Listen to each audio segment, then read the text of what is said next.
पहली एंट्री पर इतना बवाल नहीं करता जितना दूसरी एंट्री पर करता है। यह पुष्पा 2 का ही डायलॉग है और ऐसी ही ये फिल्म भी है। पुष्पा ने पहले बोला था कि वो एक फ्लावर नहीं फायर है, लेकिन अब वो वाइल्ड फायर बन चुका है। पुष्पा 2 में एक चीज कूट कूट कर भरी हुई है और वो है इंटरटेनमेंट, इंटरटेनमेंट और इंटरटेनमेंट। इस फिल्म को देखते हुए दिमाग को पुष्पा की वाइल्ड फायर में डाल दीजिए और घबराइए मत, पुष्पा भाव आपके दिमाग को कुछ नहीं होने देंगे। 3 घंटे 20 मिनट बाद दिमाग एकदम कड़क होकर निकलेगा। आपको लॉजिक नहीं लगाना है, बस इंटरटेन होना है। और सिनेमा अगर लॉजिक लगाने का मौके दिए बिना आपको लगभग 3.5 घंटे इंटरटेन करे तो वो कमाल का सिनेमा होता है। और ऐसा सिनेमा इसलिए भी जरूरी है ताकि सिनेमा जिंदा रहे, चलता रहे और फलता फूलता रहे। तो आइए दोस्तों, आज हम एक्सप्लेन करने वाले हैं पुष्पा 2 मूवी को। वीडियो अगर अच्छा लगे तो वीडियो को लाइक करके चैनल को सब्सक्राइब जरूर कीजिएगा ताकि आपको इसी तरह के लेटेस्ट और फ्रेश कंटेंट मिलते रहे। तो फिल्म की शुरुआत होती है जापान से, जहां पर की शिप के द्वारा कुछ अनजान कंटेनर जो है वो जापान आ जाते हैं और उन कंटेनर में लाल चंदन की लकड़ियां भरी हुई थी और साथ ही पुष्पा भाव भी इन्हीं लाल चंदन की लकड़ियों के साथ मौजूद थे।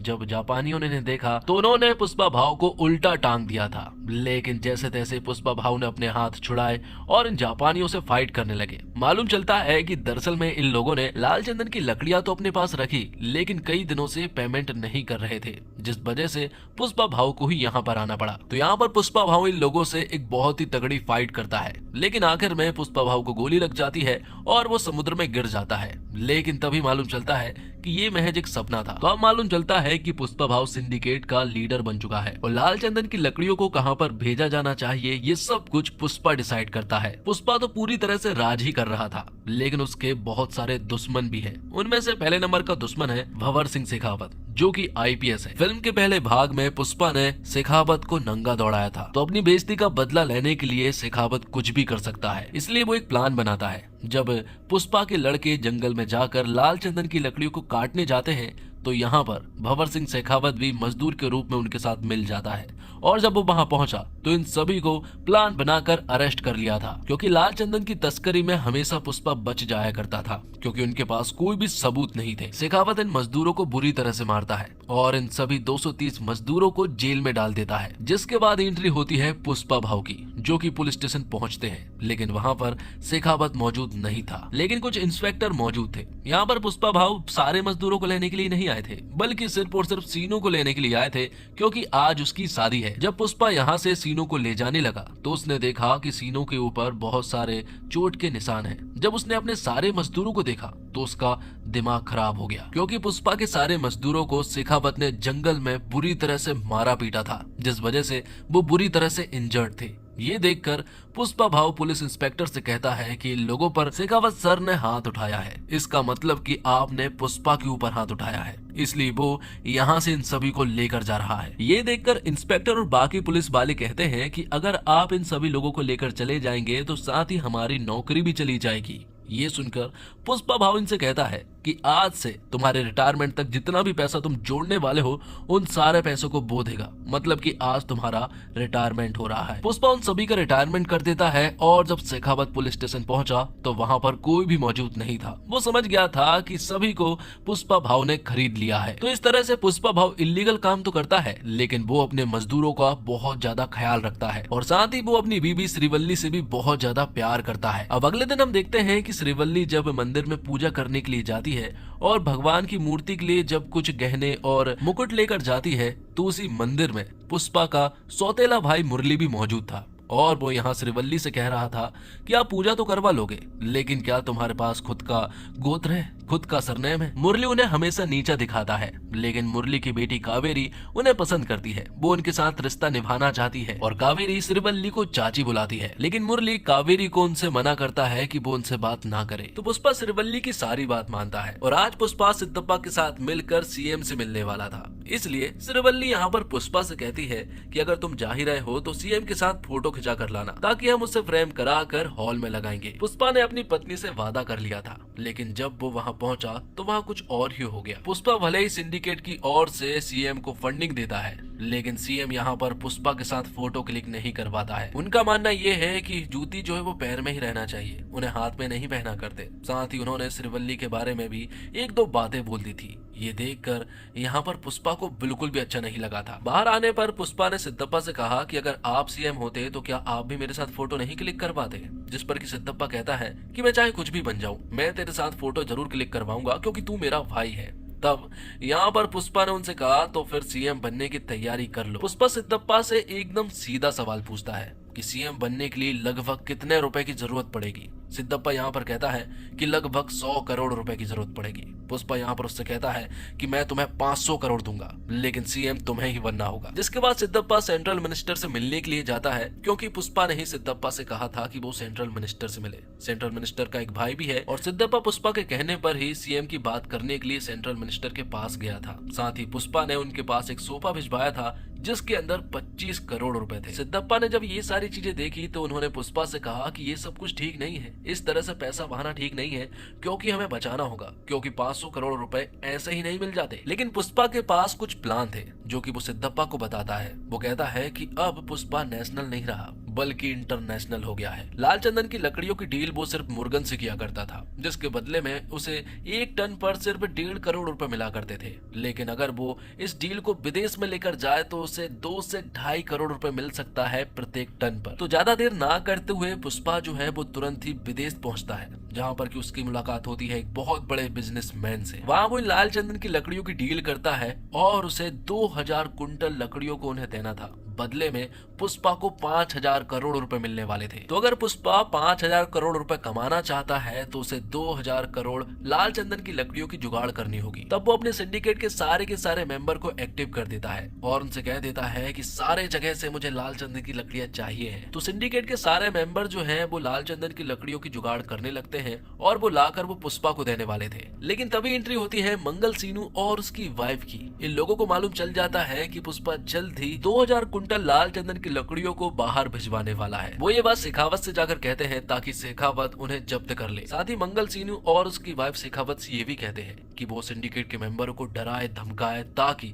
सारे सिंडिकेट के मेंबर डर जाएं और वो ये काम ना करें। बात कुछ ऐसी है कि मंगल सीनू खुद ही इस सिंडिकेट का प्रेसिडेंट बनना चाहता है। तो भंवर सिंह को जब ये बात मालूम चली तो उसने सारे चेक पोस्ट पर नाकाबंदी करवा दी। तभी चेक पोस्ट पर एक लाल चंदन से भरा ट्रक पहुंचा। शेखावत वहां पहुंचा और इस बार उसने बिल्कुल भी रहम नहीं की और उस सारे के सारे ट्रक को उसने जला दिया था। साथ ही सिंडिकेट का मेंबर जब यहाँ पर पहुंचा तो यहाँ पर भंवर सिंह ने उसे मौत के घाट उतार दिया था, जबकि मंगल सीनू चाह रहा था कि बस वो उसे डराए धमकाए। लेकिन भंवर सिंह कहता है कि उसका डराने का अंदाज थोड़ा अलग है। अगर मैंने इसे मार दिया है तो सिंडिकेट के बाकी मेंबर भी स्मगलिंग करने से डर जाएंगे। तो जो सिंडिकेट का मेंबर मारा गया है उसकी श्रद्धांजलि पर सभी लोग पहुंचे, सिर्फ और सिर्फ पुष्पा को छोड़कर। लेकिन तभी मंगल सीनू और यहीं के कुछ लोग जो हैं वो सिद्धप्पा से कहने लगते हैं कि अगर पुष्पा और भंवर सिंह के बीच में दोस्ती नहीं हुई तो वो ऐसे ही लोगों को मारता रहेगा और अगर ऐसा ही चलता रहेगा तो फिर पुष्पा को प्रेसिडेंट से हटा देना चाहिए। लेकिन सिद्धप्पा ये होने नहीं दे सकता,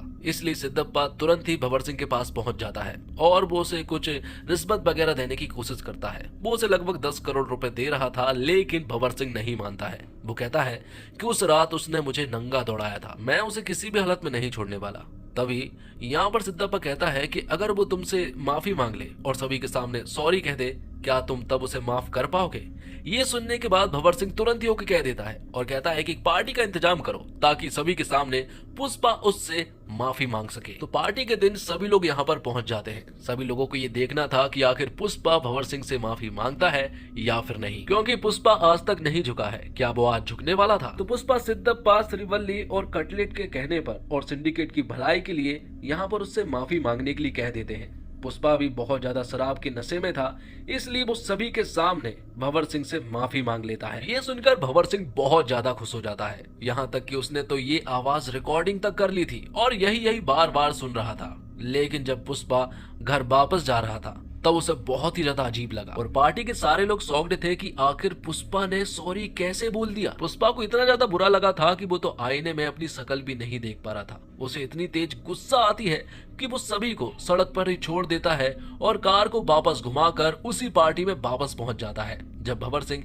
यहाँ से जाने वाला था तब पुष्पा यहाँ पर भंवर सिंह की कार को एक सॉलिड टक्कर मारता है। तो भंवर सिंह स्विमिंग पूल में जाकर गिरता है और फिर पुष्पा उसी स्विमिंग पूल में पेशाब भी करता है। भंवर सिंह को कुछ समझ नहीं आ रहा था कि आखिर ये सब कुछ हो क्या रहा है। पुष्पा यहाँ पर भंवर सिंह से कहता है कि पुष्पा एक ब्रांड है और वो किसी के सामने भी नहीं झुकता है। वो उससे कहता है कि मैं तुझे चैलेंज करता हूँ, 2000 कुंटल लाल चंदन की लकड़ियों को वो देश से बाहर भेज कर रहेगा। अगर वो ये नहीं कर पाया और अगर तेरे हाथ एक लकड़ी भी हाथ लग गई तो मैं जिंदगी भर मजदूरी करूंगा। ये सुनने के बाद भंवर सिंह को भी गुस्सा आ जाता है। वो उसके चैलेंज को एक्सेप्ट करता है और सारे के सारे चेक पोस्ट पर जहां से भी गाड़ियां गुजरती हैं उन सारे चेक पोस्ट को भंवर सिंह पूरी तरह से बंद कर देता है। लेकिन तभी भंवर सिंह ने देखा कि जो ब्रिज है उसके नीचे जो नदी है वो पूरी तरह से सूखी है, क्योंकि गर्मियों का दिन था। वो समझ गया था कि पुष्पा जरूर इन्हीं नदियों के द्वारा अपने ट्रक को निकालने वाला था। उसका शक एकदम सही निकला था, क्योंकि पुष्पा के सारे लाल चंदन के ट्रक जो है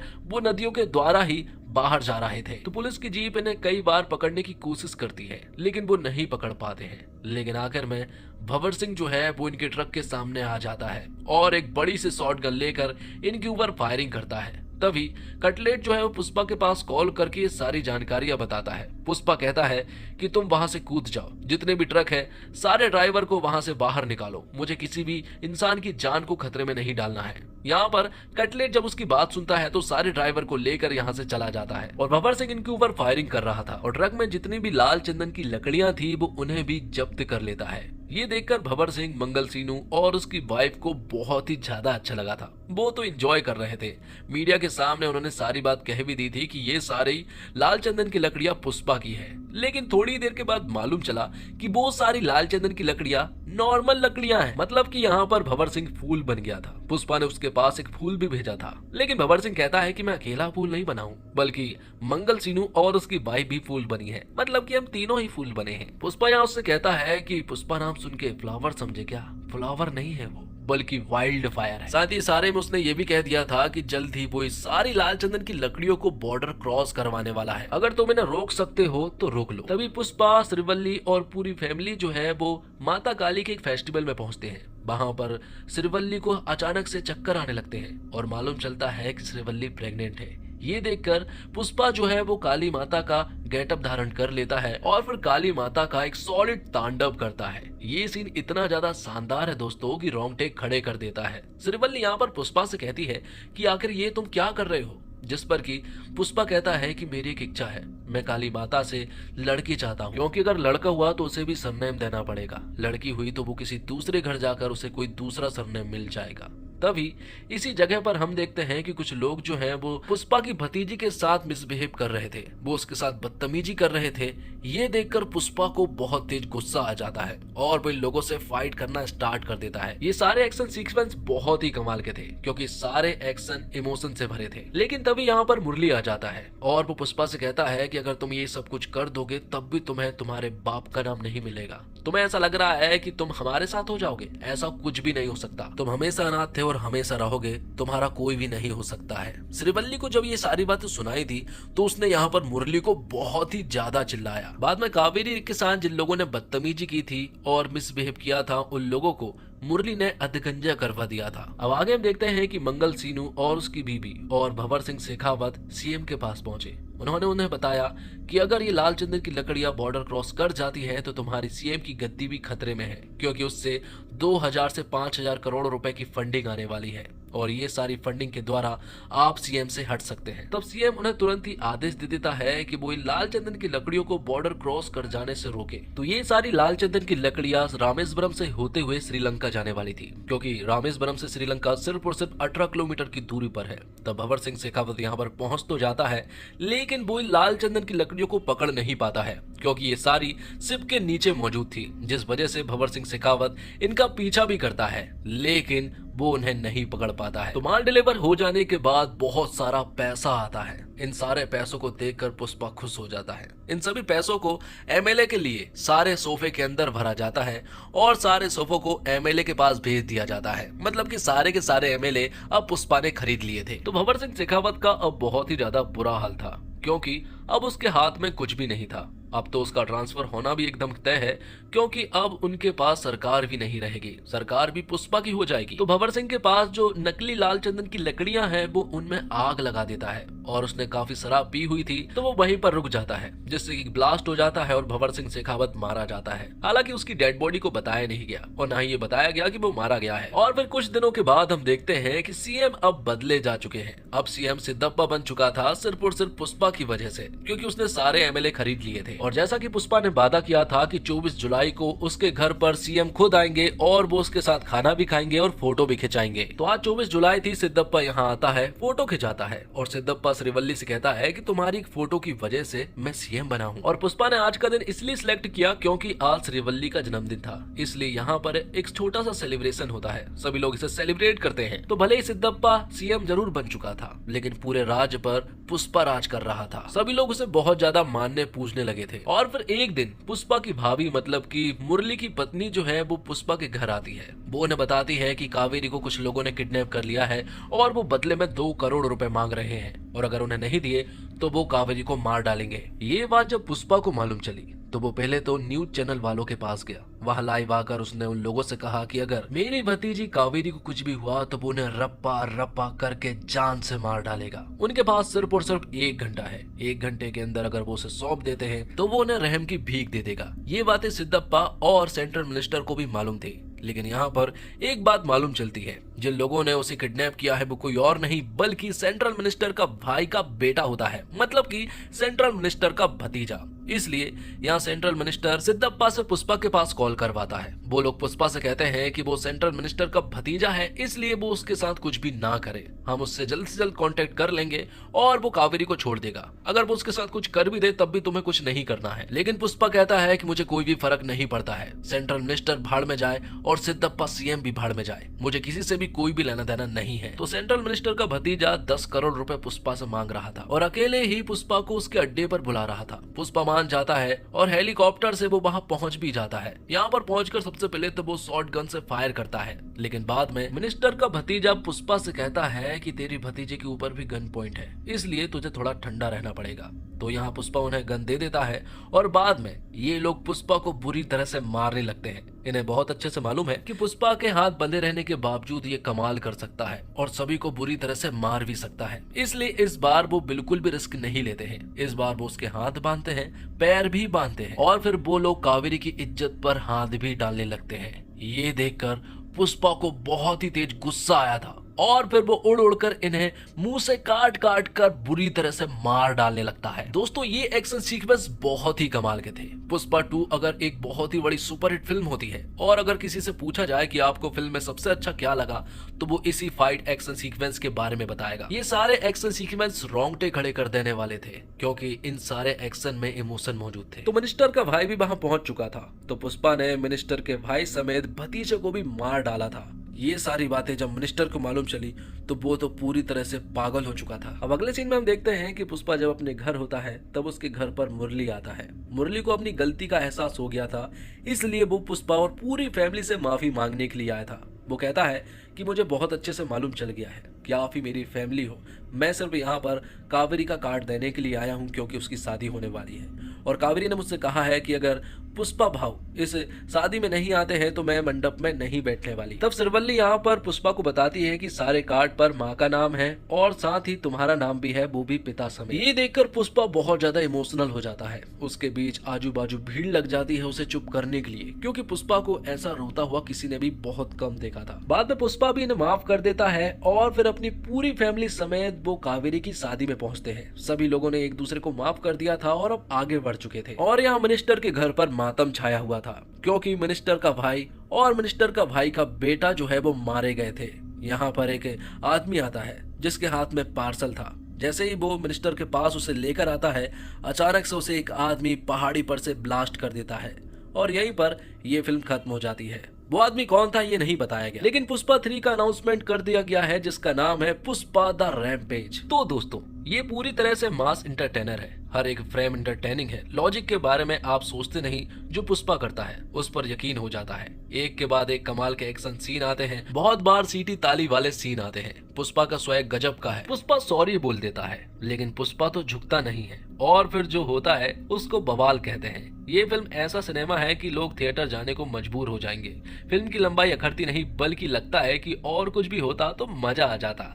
ये सिनेमा हॉल में देखने वाला एक्सपीरियंस है, जाकर लीजिए, क्योंकि ऐसे सिनेमा से ही सिनेमा जिंदा है। सिनेमा में मास है और क्लास दोनों होंगे तो सिनेमा चलेगा। और अल्लू अर्जुन का काम बवाल है, वो आपको यकीन दिला देते हैं कि जो वो कर रहे हैं वो हो सकता है, और पुष्पा कर सकता है। उनका स्वैग कमाल का है, वह हर फ्रेम में छाए हुए हैं। 5 साल की उनकी मेहनत साफ दिखती है। अल्लू अर्जुन ने हीरोगिरी और हीरोपंती के मायने बदल दिए हैं। उन्होंने अब लकीर बड़ी कर दी है। उनका काम बहुत जबरदस्त है, और अब किसी हीरो को उनका स्वैग मैच करने के लिए बहुत कुछ बड़ा करना होगा। रश्मिका मंदाना का काम भी कमाल का है। अल्लू अर्जुन जैसे हीरो के सामने हीरोइन के करने को शायद कुछ नहीं होता, लेकिन रश्मिका अपनी छाप छोड़ जाती है। फहद फासिल ने भी जबरदस्त काम किया है। हीरो की हीरोगिरी तभी निकल कर आती है जब विलन जानदार हो, और यहाँ पुलिस वाले के किरदार में फहद ने जान डाल दी है। जगदीश प्रताप भंडारी का काम अच्छा है। जगपति बाबू ने भी अच्छा काम किया है, और सुकुमार की राइटिंग और डायरेक्शन दोनों शानदार हैं। उन्होंने एक ही चीज पर फोकस किया, स्वैग और एंटरटेनमेंट, और वो कामयाब रहे। वो जो बनाना चाहते हैं उससे भटके नहीं, यही उनकी कामयाबी है। एक के बाद एक कमाल के सीन डाले, ताकि एक सीन देखकर दर्शक हैरान हो और सांस ले, उससे पहले दूसरा कमाल का सीन आ जाए। और डायरेक्टर सुकुमार ने पुष्पा 1 द राइज में अपने हीरो के बिहेवियर, उसके तौर तरीके और एटीट्यूड का पूरा सेटअप कर दिया था। पुष्पा 2 में ये बात अच्छी है कि ये हीरो के ट्रीटमेंट को उसकी ओरिजिनल बनावट के हिसाब से आगे बढ़ती है। तो दोस्तों, इसी के साथ ये वीडियो यहीं पर समाप्त होता है। उम्मीद करता हूँ आपको वीडियो पसंद आई होगी। वीडियो पसंद आई हो तो वीडियो को लाइक करके चैनल को सब्सक्राइब जरूर कीजिएगा, ताकि आपको इसी तरह के लेटेस्ट और फ्रेश कंटेंट मिलते रहे। मिलते हैं और कमाल की वीडियो के साथ, तब तक के लिए आप हमारे चैनल के साथ बने रहिए। धन्यवाद। जय हिंद, जय भारत, जय श्री राम।